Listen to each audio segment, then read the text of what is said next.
My dad is Mad Dog, aka the heritage punk of Vancouver. And just one rad artist guy, you know, great father, great mentor, person to look up to, and inspires me in all sorts of directions of creativity and inspiration. Yeah, he was one of the first Vancouver punks that talked to me when I started taking pictures. I mean, he would come over.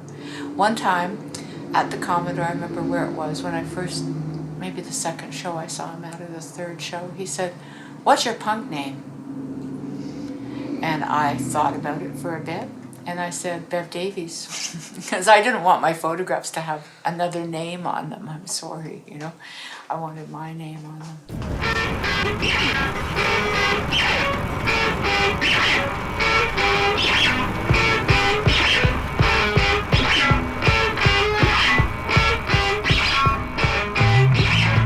Yeah, I was writing a column for Vice called The Waste Coast, which was like just West Coast information. And I decided to do one on Mad Dog because I knew him when he was coming into Gene, which was this coffee place that I used to work at. That was basically just like, you know, a lot of like art people and music people at Gold, like punks would come in there.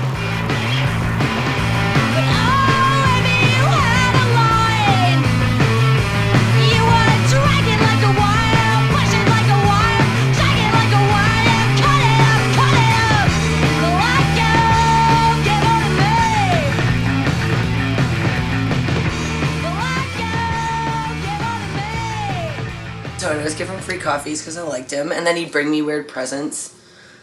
He would bring me like weird DVDs and like VHSs that he found and stuff.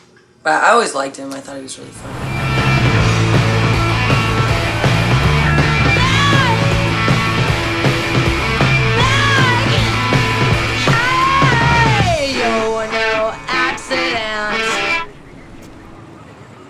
So getting into what Gastown used to be and isn't anymore, how the city managed to destroy a really good thing, was that at one time, just beside the alley over here, was a classical joint, now gone, which was a really great place. I would go on like a Friday night to the Buddha and photograph, and then go home and develop the film and print some prints and take them back to the people that were in the photographs and give them away. And when I would go to parties, like there's a party house that's down the street from where I live, that was a party house then, and I would always send a postcard to the house, print off a postcard and send it to the house of a photograph of the party, thanking them for the party. There's Iggy Pop with his balls hanging out. You ever wanted to see how big his schlong is? He did that. That was a thing that Iggy did. And lots of other people got photographs of that also. So I don't know what. Mad Dog used to buy photos. They used to cost $1 each. People would order them or, you know, ask for them or whatever. I never went. Calendars I've gone and sold them at shows, but never photographs. She's just a photographer that hung out in the punk scene, and she was a good photographer. Oh, that's weird. There's a photo missing. That's weird. People been taking stuff? Yeah, I think so.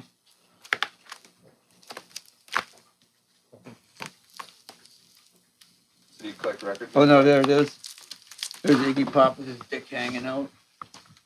And my mother was there when Nardwar came over to interview me. So for some reason she had this idea that she should keep really quiet. So my son and her were sitting at the table, and they were being really quiet but we were interviewing on tape, but he was going to have it transcribed, so they could have been talking and making me, you know, loud, whatever. But they were really quiet. And Nardwar said, "What about that time that you took photographs of Iggy with his dick out?" And I just went red. And I thought, oh my God, like, I have the ability to still be incredibly embarrassed about that kind of conversation around my mom. You know, it's so weird. It never ended, you know? He was just such a character because he would like pull up on his bike with Yoda, his little dog, on the side. And I found out that he used to play in all these bands, and he kind of just seemed to me like, especially me being in that scene and music scene and knowing people that would end up like him now, you know, like it just, I was like, oh, it's interesting, like that's a punk grown up, but is still that person. So I don't know, I just thought he was interesting, and I went over to his house and we just talked and drank beer, and I asked him about the bands he used to be in. Slaughter Squad, actually half of the band, the Slaughter Squad, actually became the Enigmas, who just recently played again, which is a much better band. At the time when I got in, when I was in Slaughter Squad, biggest problem was that was about the time that heroin, cocaine was becoming a big problem in Vancouver, and I totally got involved in it, which kind of fucked the band totally, and didn't last that long. Like the band was only together for about a year and a half, and my addiction to drugs became a big problem at the time. So that was like a 7-year event in my life, right?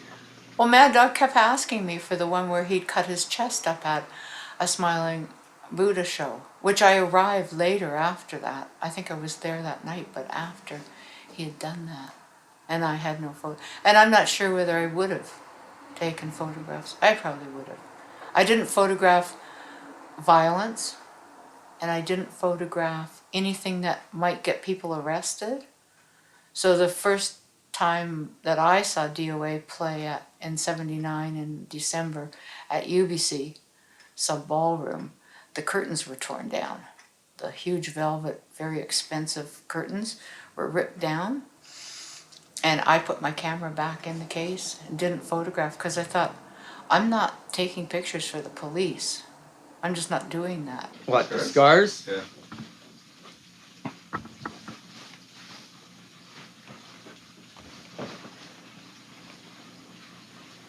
Wow. That looks like it hurt. Yeah, it was itchy. Okay, well this is, I've sort of dedicated the basement walls down here to posters. Some are really old, like this poster's from the Retinal Circus with Papa Bear's Medicine Show at the Retinal Circus, so that's 67, it says 67 here. And there's pointed sticks when they were playing just recently.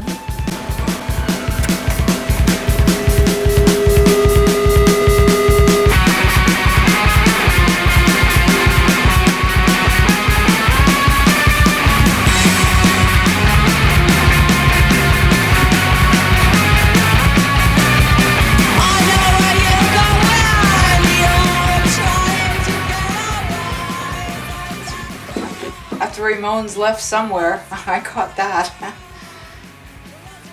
How old is that? Oh, 30 years, I guess. I don't know, like it's on this old poster kind of thing. And I was going through a box of stuff. I thought, what's that? And I opened up and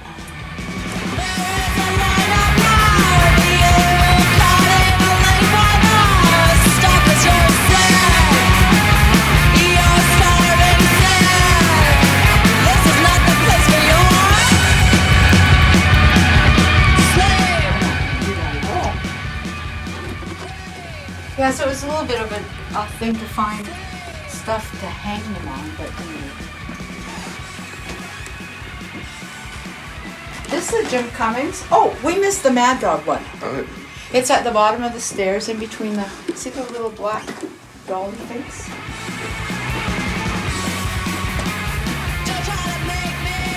this one? The leather? And when I bought it, I said, oh, I know where I'll put her. He said, her. You've decided it's a her. I said, yeah. Looks like a her to me. How old is that? When he was living in the laneway. So before he had this gallery. Not that old. But this is a Jim Cummings piece. Oh, I had many spaces, but spaces are getting almost impossible to get now. You know, like the last really cool space I had was at Gord Pender, and it's an old Esso gas station. I had that for about almost 2 years, and then the city found out I was living there, and they did an early morning knock on the door, and of course I answered with my house coat and my slippers, and thinking it was my girlfriend, and it was a city inspector, and I was given 24 hours to vacate. And that was a welding shop with a lot of metal, a lot of metal. Now you try to get rid of all your metal in 24 hours before the city comes and puts a lock on your door. And this happened all through Gastown. They would always be doing surprise inspections, getting rid of the rats, you know. So, you know, all these artists would, you know, fled from one building. They'd all be leaving with their shopping carts full of canvases and paints and whatever, and trying to wheel down a couple more blocks and trying to find another warehouse for rent, right? So, like, yeah, we did a lot of moving around in the early days. Mad Dog's work is very challenging sometimes. It really is, and I really admire him. I know he went to art school. I've gone to art school too. We didn't go at the same time, and yet there's not that stuffy sort of art school feel about him, which is nice. And there's not the I've been to art school, and well, of course he couldn't do that to me because I have been, but the I've been to art school and you haven't kind of thing. There isn't that feel about him. He's just really a natural kind of artist, where it's just bringing out who he is. These are still all left over from when I did the doll art show, which was a good 2 years before the Winter Olympics. Just leftover pieces again too. What do these ones kind of represent to you? Well, that's Route 66. That's the Tarot Kids. Was it hard to find the dolls? No, dolls are easy to find. Matter of fact, that's actually I got a lot of people were kind of creeped out at the time. I don't blame them actually, because I was quite often found at Sally Ann in the basement grabbing as many dolls as I can in a bag, right? Going back to my studio and people going, oh man, Mad Dog's lost it. He's been collecting dolls, right? All kinds of dolls, right? But I didn't want to let anybody know what I was doing either, because I thought like I'd come on this idea that I thought was so cool. I didn't want any copycats getting out before me, right? Mm-hmm. So one time I had a whole bag of dolls strapped to my bike with bungee straps, and they let go going down Main Street when I was still living in Strathcona. This whole bag of dolls was all over Main Street, just dolls everywhere, right? I was just like between traffic trying to collect them as cars were driving over them, squishing my babies. It was crazy. What do you think of his art? I think it's interesting. It's like it's a reflection of him. Like I remember going into his house and he had this, it was like a baby, and then there was this like tongue coming out and all this weird stuff. And he made this piece that was like a leather head, a red leather head with all these flowers coming out the top, and it was hanging in my bathroom forever.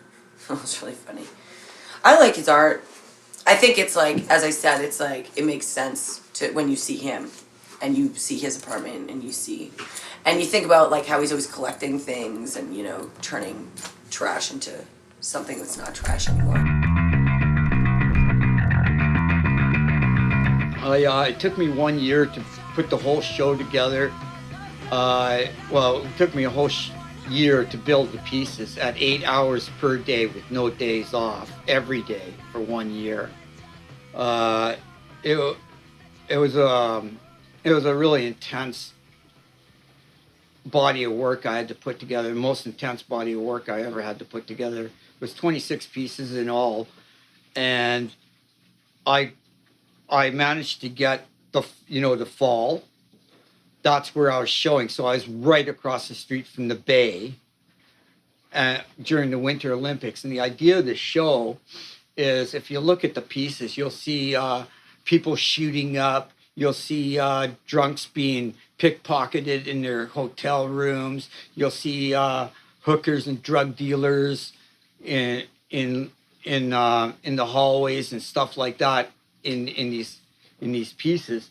And they were trying to make Vancouver to be all nice and pretty and whatever. Well, my idea of this art show was to say, no, this is what Vancouver is really about. And so what I did is I created a whole city where all the lights in the gallery got completely shut off, every piece lit up. So you actually walked through a virtual city. And it was like, it was talking about places that some of the places had either burnt down, like Spartacus Books, which is on that piece there, had already burnt down, but I put that piece in there because it was the political bookstore. I did the Needle Exchange. I did the Balmoral. I did the Cobalt. Basically, I did the Fox Theater, which was the last porno theater left here in Vancouver, the last 50 millimeter porno theater, which I thought was a kind of special because it, like that they even existed that long with internet and everything else, that they were still going. I thought was kind of cool in a way, even though nobody in the neighborhood really liked the place. His art, it's very different, he's always has something new to go on, if it's welding, if it's sculpting, if it's bondage, or if it's just simple woodwork. He's always making new things that I haven't seen and other people haven't seen before. So real original side to his art. He's never copying someone's style. He's always leading other people to, I guess, copy him in a way. It inspires many artists in Vancouver and always has really good art shows, brings something new to the table every time, never really repeats something he's done. He's always moving on to something new and something that it will capture many people's attention. Again, I don't know exactly, it was like a few weeks, I'd say, to do that one, but it's not so, once you start assembling them, it's quick. It's the collecting of the images. So like when you say how long did it take you to do it, well, I can't tell you that exactly because a lot of times I was collecting images and putting them in boxes until I had the right amount of images, and that could have taken a long time. So if you want to include all that, months and months and months. The actual assembly, once you start assembling, once you got everything you want, that part goes quick. That's not as hard as the having to collect the images. And a lot of the images is like, try to find the image of somebody poking themselves in the arm with a needle. I mean, what magazines? First of all, you got to think, like, what magazines you're going to find where somebody's actually shooting themselves up, right? He inspires me all the time, even dog grooming. He's never done dog grooming, but it's a way of sculpting. It might be sculpting styrofoam or clay or something, but with me it's sculpting hair, so it's definitely pushed on to what I'm doing now. Luda.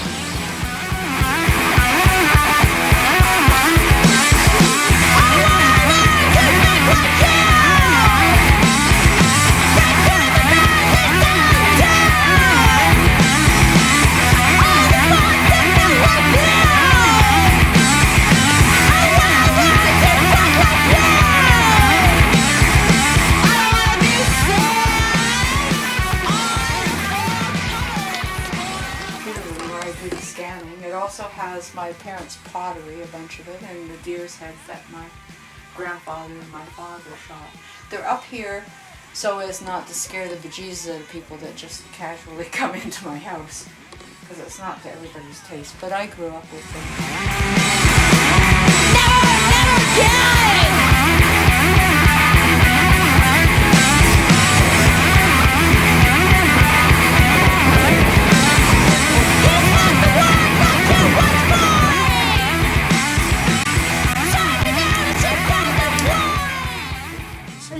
nudge. It's your moment. Take a bow. Is that your photo? Yeah, that's my photo of Grandpa. We used it at a show, Corolla and I. She thought of it to pull the black and white work and relate it to the color work, because he was instrumental in getting me back into taking pictures. We use that as a central theme. That's amazing. Not that anybody got that. But anyway. And it's actually plastic. This is a 56 Powell here. Now it's Easy Dog. But this used to be the original Georgia Strait office when they first started. About the time when basically Gastown was mainly made of hippies, anarchists, and radicals. When the Georgia Strait actually still cost 10 cents to buy, 10 to 15 cents.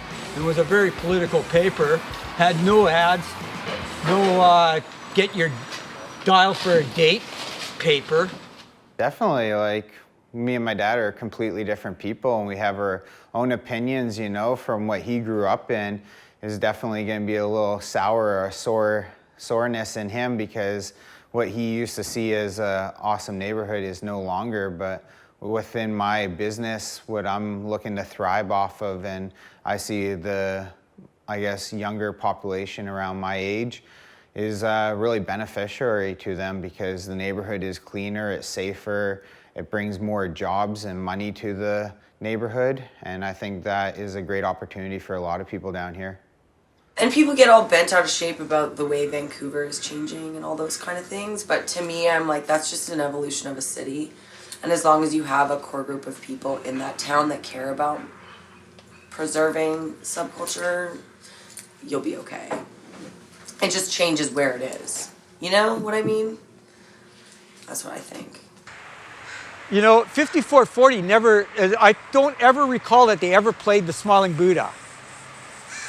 You know, they thought it was too below to play in a place like that, but yet they took the neon sign and, you know, but that's okay. At least the sign lives on, right? The money wasn't here. The money was in Toronto.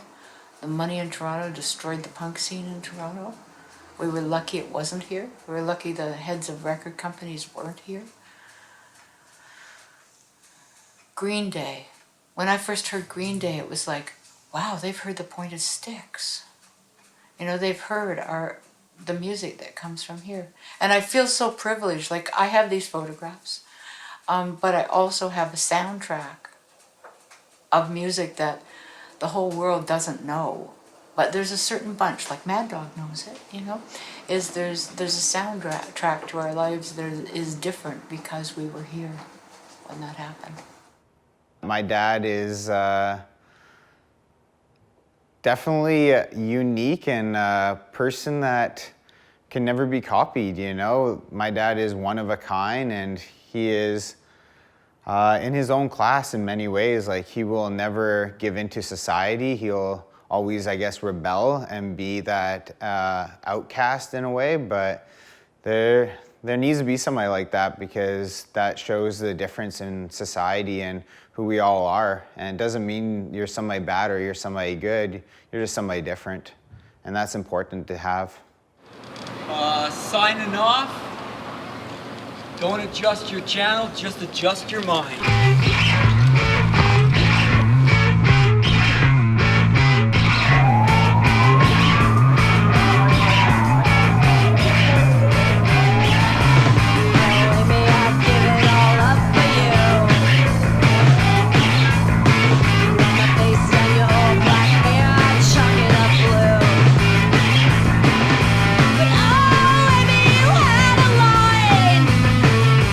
You were dragging like a wire.